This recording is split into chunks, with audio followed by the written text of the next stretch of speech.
అశ్వ సంవత్సరంలో కైలాస యాత్ర Shri Gayatri tours and travels 8977349696. Hello guys, welcome to it's you TV. నేను మీ నందు. రీసెంట్గా మన సొసైటీలో జరుగుతున్న కొన్ని ఇన్సిడెంట్స్ గురించి మాట్లాడడానికి మనతో పాటు సీనియర్ అడ్వకేట్ సాయి కృష్ణ ఆజాద్ గారు ఉన్నారు. ఆయనతో మాట్లాడి పూర్తి డీటెయిల్స్ తెలుసుకుందాం. నమస్తే అండి. నమస్తే అమ్మా. ఆజాద్ గారు, రీసెంట్ టైమ్స్లో ఈ ఆన్లైన్ గేమ్స్కి అడిక్ట్ అయిపోయి చాలామంది పిల్లలు డిప్రెషన్కి వెళ్ళడం, సూసైడ్లు చేసుకోవడం కూడా మనము లాస్ట్ 10 వీక్లో చాలా కేసెస్ రిజిస్టర్ అవుతున్నాయి. సో ఒక 2 days బ్యాక్ ఏంటంటే ఒక చిన్న అబ్బాయి యంగ్స్టర్ పబ్జీ ఆడుతూ హెడ్ ఫోన్స్ పెట్టుకొని బీపీ 300కి వెళ్ళి చనిపోయాడని చెప్పి ఒక బ్రేకింగ్ న్యూస్ అయితే వచ్చింది. ఆ అబ్బాయి కూడా చాలా యంగర్ జనరేషన్ అబ్బాయిలా ఉన్నాడు. సో ఇటువంటి యాప్స్ వల్ల ఇంత నష్టం జరుగుతుంది టీనేజ్ పీపుల్కి అన్నప్పుడు అసలు లీగల్గా ఎందుకు ఆ యాప్స్ని బ్యాన్ చేయట్లేదు? వాటికి ఇంకా స్టిల్ పర్మిషన్ ఉందా? లేదండి, ఎందుకంటే ఆన్లైన్ గేమింగ్ యాప్స్ అనేవి ఇక్కడే కావు, మన దేశంలో రిజిస్టర్ అవ్వలేదు. కాకపోతే దీని మీద ఇప్పుడు మీకు తెలుసు కదా, అంతకుముందు బెట్టింగ్ యాప్ మీద మనం కూడా పోరాటం చేసాం. మీకు తెలుసు కదా, అప్పుడు మనం కూడా పోరాటం చేసాం. దాంట్లో బెట్టింగ్ యాప్స్ అనేవి కొంత ఒక యాక్ట్ తీసుకురావడం జరిగింది, దాన్ని బ్యాన్ చేశారు. అది సో ఇప్పుడు ఆన్లైన్ గేమింగ్ యాక్ట్ అనేది కూడా మామూలుగా యాక్చువల్గా ఏంటంటే గేమింగ్ యాక్ట్ ప్రకారం ఇట్స్ క్రైమ్. భారతదేశంలో గేమింగ్ యాక్ట్ అనేది ఉంది భారతదేశంలో. దాని ప్రకారం ఇలాంటి యాప్స్ అయితే ప్రాణాలు తీసే యాప్స్ కానీ, అలాగే బెట్టింగ్ సంబంధించినవి కానీ, ఇలా ఇల్లీగల్ యాప్స్ ఏవైతే ఉన్నాయో ఇవన్నీ కూడా బ్యాన్ చేయడం జరిగింది. కాకపోతే ఏంటంటే ఇక్కడ ఎక్కడ అవుతుందంటే మనకి ఇవి ఇక్కడ రిజిస్టర్ కావు. ఇప్పుడు మీరు అనుకున్న పబ్జీ ఏదో XYZ ఏదో గేమ్స్ ఏవైతే ఉన్నాయో ఇవన్నీ కూడా వేరే వేరే దేశాల్లో నమోదై ఉంటాయి అన్నమాట. వాళ్ళ IP అడ్రస్ అంతా అక్కడ ఉంటుంది. ఇక్కడ ఏం చేయాలంటే మనం మ్యాక్సిమం మన గవర్నమెంట్ వారు దీన్ని కంట్రోల్ చేయడానికి ప్రయత్నం చేస్తూనే ఉంటుంది సెంట్రల్ గవర్నమెంట్. కాకపోతే ఏంటంటే కొన్ని పరిస్థితుల రీత్యా ఏంటంటే ఈ గేమింగ్స్ అనేవి కొన్ని అనివార్య కారణాల వల్ల భారతదేశంలో ఎంటర్ అవుతూనే ఉంటాయి. అవి వేరే రకాలుగా వేరే వెబ్సైట్ల ద్వారా ఇంకో రకంగా ఎంటర్ అవుతూనే ఉంటాయి. సో అయితే ఏంటంటే గేమింగ్ యాక్ట్ ప్రకారం ఇట్స్ క్రైమ్. కాకపోతే ఇక్కడ ఏంటంటే కొన్ని దేశాల్లో, మీకు ఓపెన్గా చెప్తున్నాను, కొన్ని దేశాల్లో బిలో 16 years పిల్లలకి ఫోన్ అనేది నాట్ అలౌడ్. భారతదేశంలో అది తీసుకురావాలని నేను కోరుకుంటున్నాను. ఫస్ట్ కంచుకో నేను కూడా అది పోరాటం చేస్తున్నాను. నేను కూడా ప్రధానమంత్రి గారికి లేఖ రాయటం, తర్వాత పార్లమెంట్ రాష్ట్రపతి గారికి అందరూ రాస్తూనే ఉన్నాను. నేను కూడా నా తరపున నేను రాస్తూనే ఉన్నా. ఆ చట్టం తీసుకురావాలి. ఎందుకంటే మీరు చూస్తూనే ఉన్నారు, 3 నెలల పిల్లలకు కూడా ఫోన్ ఇచ్చేస్తున్నారు. నేను చాలా మంది ఎవరంటే ఫోన్ చూస్తే తిడతాను నేను. దానివల్ల ఏమవుతుంది, ఇప్పుడు ముందు ఫోన్ చూడటం వల్ల ఎంత ప్రాబ్లం అవుతుంది, వాళ్ళ ఎదుగుదల లోపం కానీ, మాటలు పడిపోవడం కానీ అన్నీ తెలిసినాయి మనకి. అయినా సరే పిల్లలు చిన్నప్పుడు ఏదైనా ఉంటుంది కదా, అన్నం తినకపోతే చందమామ రావే జాబిలు రావే అనేది అది పోయింది. ఇప్పుడు ఫోన్ చూపించి అన్నం పెడుతున్నారు. చాలా ఘోరం అయిపోయిందండి ఫోన్ల వల్ల. అది ఆ చట్టం తీసుకొస్తే కొద్దిగా భారతదేశంలో ఆగుద్దేమో నేను అనుకుంటున్నాను.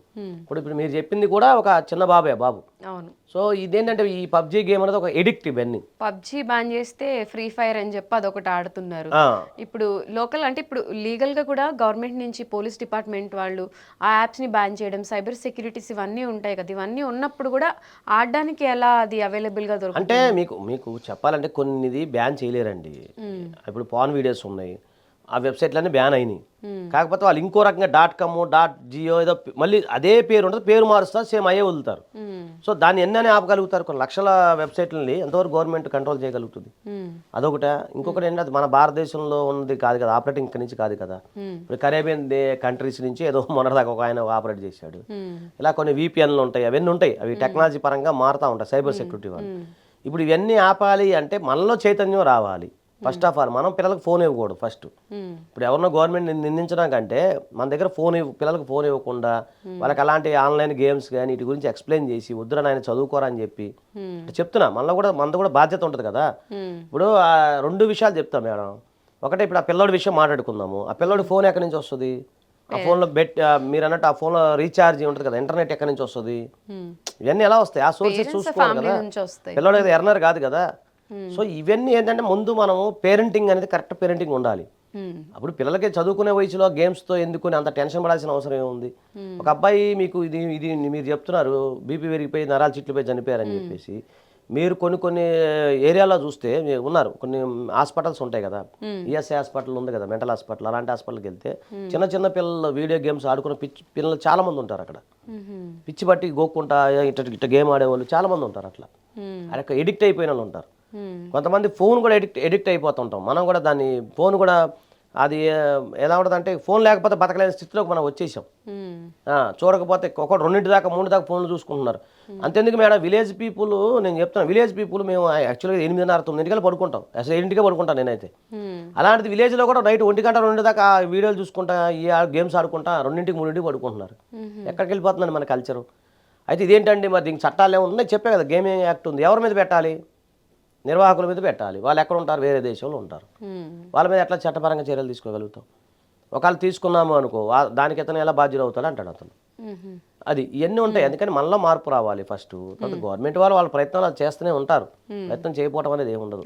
కాకపోతే ముందు ఏంటంటే వీటన్నిటికంటే బిలో 16 ఇయర్స్ వారికి, నార్వే అనుకుంటా, నార్వే దేశంలో కెనడా కొన్ని దేశాల్లో బ్యాన్ చేశారు. బిలో 16, చైనాలో కూడా అనుకుంటా ఫోన్లు ఎవరు ఫోన్ ఇస్తే తల్లిదండ్రుల మీద కేసు అవుతుంది. అలా కొన్ని దేశాల్లో ఉన్నాయి. సో అలాంటిదైనా చట్టం తీసుకురావటమా, లేకపోతే లేదండి చిన్నపిల్లలు ఆన్లైన్లో మరి ఎలా క్లాసులు ఉంటారండి అన్నప్పుడు వాళ్ళకి ఇంకేదన్నా ఇంకో మార్గం చూపించడమా చేయాలి తప్ప పిల్లలకైతే ఫోన్ ఇవ్వకూడదండి. ఫస్ట్ ఆఫ్ ఆల్ ఇవ్వకూడదు. వాళ్ళు ఏం చేస్తున్నారు, ఎలా చేస్తున్నారు, వాళ్ళ మీద మన కన్నేసి ఉండాలి. తర్వాత వాళ్ళకి ఫోన్లు అందుబాటులో పెట్టడం. సరే ఫోన్ అంటే ఇస్తాం, కొత్త ఫోన్ ఇచ్చినంత మాత్రం అతను ఆన్లైన్ కదా, మనకు ఇంటర్నెట్ కావాలి, అవన్నీ కావాలి కదా. ఒక పిల్లవాడు ఇంటర్నెట్లో గేమ్ ఆడితే 20 లక్షలు పోగొట్టాడు. వాళ్ళ నాన్నగారి డబ్బులు పాపం, ఒక రైతు కుటుంబీకుడు పోయిన ఏడుస్తున్నారు. అలాగా ఏంటంటే ఈ మధ్యకాలంలో ఈ బెట్టింగ్ యాప్స్ ప్రమోషన్ ఇవన్నీ ఆపాలి ఫస్ట్. దీని మీద ఆపితే కానీ ప్రజలకే ఉండాలి. ముందు ఏంటంటే ఫోన్ బ్యాన్ చేసే ప్రయత్నం చేయాలి. రెండోది, ఎవరైనా అట్లనే మళ్ళీ చెప్తున్నాయి ఈ సందర్భంగా, నేటి బాలలే రేపటి పౌరులు. మన కోటి ఆశలు పెట్టుకుని పిల్లల్ని పెంచుతాం, చంపుకోవడానికి కాదు. కాబట్టి మీరు ఇలాంటిది పబ్జీ గేమ్స్ ఇంకా ఆడి పేర్లు కూడా నాకే తెలియదు, పూర్తిగా చెప్తున్నాను, వాటి గురించి అవగాహన కూడా లేదు. కొన్ని ఒకవేళ అలాంటి వీడియో గేమ్స్ ఆడుతున్నా మీరు ముందు ఇమీడియట్గా వాళ్ళని దండించండి. ఫస్ట్ తిట్టండి, అసలు తిట్టండి, 2 దెబ్బలేని ఇబ్బంది ఏం తప్పేం లేదు మన పిల్లలను రక్షించుకోవడం కోసం. సో అలాంటివి అని ఉంటే మీరు బ్యాన్ చేయడానికి ప్రయత్నం చేయండి. అసలు ఫోన్లు మ్యాక్సిమం అందుబాటులో ఇవ్వకుండా ట్రై చేయండి. నా అడ్వైజ్ అయితే అది. ఇప్పుడు చేతులు గాలింత తాకులు పట్టుకున్నా మన ప్రయోజనం ఏం లేదు. తర్వాత బాధపడాలి. ఎందుకు నిన్న చిన్న విషయం అండి, ఎవరో పిల్ల పేను కొరికితే చనిపోయిందంట ఒరిస్సాలో. నాకు అది బాధ అనిపించింది. ఏముంది, పేను అందరూ కొరికితే, నాకు ఉంటాయి చిన్నప్పుడు మనకి. ఆ గోకినప్పుడు ఆ పిల్లకి ఏదో బ్యాక్టీరియా పోయిందంట, తగ్గిపోతలే అని చెప్పి నిర్లక్ష్యం చేశారు, ఆ పిల్ల చనిపోయింది. అంటే ఇదివరకు లాగా పిల్లలు చాలా ఆ ఇమ్యూనిటీ లేదండి, యాక్టివ్నెస్ లేదు. అంటే మరి ఇదే ఆహారమా, పెరిగిన వాతావరణమా, అది లేదు. వాళ్ళ ఇమ్యూనిటీ లేదు. విటమిన్ డి కానీ ఎన్ని అండలో ఆడుకుంటాం, మట్టిలో ఆడుకుంటాం, ఇవన్నీ లేవు కదా పిల్లలకి. చాలా సెన్సిటివ్గా పడుతున్నారు ఇప్పుడు జనరేషన్ అంతా. 9వ తరగతి పిల్ల రామచంద్రపురంలో హార్ట్ అటాక్ వచ్చి చనిపోయింది, మనం చూసాం కదా. మనం 9 చదివే పిల్ల, 4వ తరగతి పిల్లోడు చనిపోతున్నాడు, 7వ తరగతి పిల్లలు చనిపోతున్నారు. ఆడుకుంటా ఇంకో పిల్లోడు చనిపోయాడు, 10 సంవత్సరాల పిల్లోడు. ఏంటంటే నాకు అర్థమవుతుంది ఏంటంటే, ఈ కరోనా తర్వాత ప్రజలు వీక్ అయ్యారేమో, వాళ్ళ మానసిక స్థితి బాగాలేదేమో, వాళ్ళ ఆరోగ్య స్థితి బాగాలేదేమో. కాబట్టి పిల్లలకి ఇవ్వాల్సింది మంచి ఆరోగ్యము, మంచి మానసిక ఆనందము. ఈ 2 వాళ్ళకి ఇస్తే ఆటోమేటిక్గా బాగుంటారండి. నా అడ్వైజ్ అయితే అది. ఎందుకంటే ఎవరు కడుపు తీపైనా ఒకటే కదా ఈ రోజుల్లో. సో నేను అనేది అది. ఎందుకంటే చూస్తూ పిల్లల్ని అయితే పోగొట్టుకోవద్దండి ఎంత కష్టపడేది. ముందు ఫోన్లు ఇవ్వడం బంద్ చేయండి. పిల్లలకి ఆడుకోవడానికి స్వేచ్ఛనివ్వండి, మంచి పౌష్టికాహారం పెట్టండి. పిజ్జాలు, బర్గర్లు ఏడో ఆ పేర్లు మాకు తెలిసావు, అవేనే దయచేసి పెట్టమాకండి.